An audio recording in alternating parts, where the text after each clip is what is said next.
خەڵکانی پێشێمە کاتی خۆی تەمەنێکی زۆریان بەڕێکرد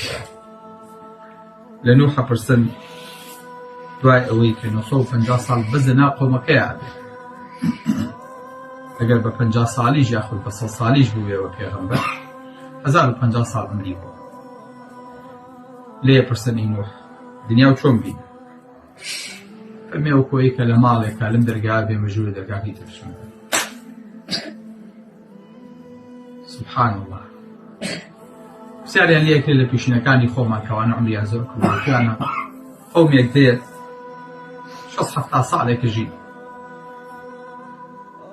60-70 ساڵ یعنی هەمیان جوانە مەرگە بن هەر بە گەنجیان بن وا تێگەیشتن نازانی وەکو ئێمە لە 70 ساڵی یا سەر ڕیشان هەمی سپێرێ پرسیارەکەن گومانەکەن ئەڵێن ئەوە خانووەکەن ئێمەش دڵمان بە خۆمان خۆشە ئەڵێین بزن بۆ شەوێک کچی خۆی خۆشەکە ئەوان لە 70 ساڵی تەمەنی ئێمە ئەگاڵتەیان بە عەقڵمان دێکە خانووەکە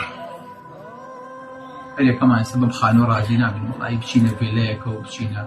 سیتیەکەوە و خزمەتگوزاریەکانی باشتر و خانوو بکۆین بۆ ژیانەوەی خۆشەویستەکە لەبەرەوەی کە حاڵی نەبوو بە حاڵی بێ کاتێکە ئەم پیاوە کە لە سکی دایکیا بووە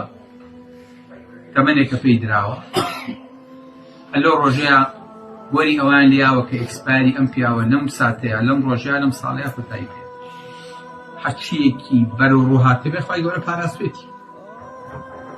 نەیهێشتۆ تووشی هیچ بێت هەتاوەکو ئەم تەمەنی هێناوە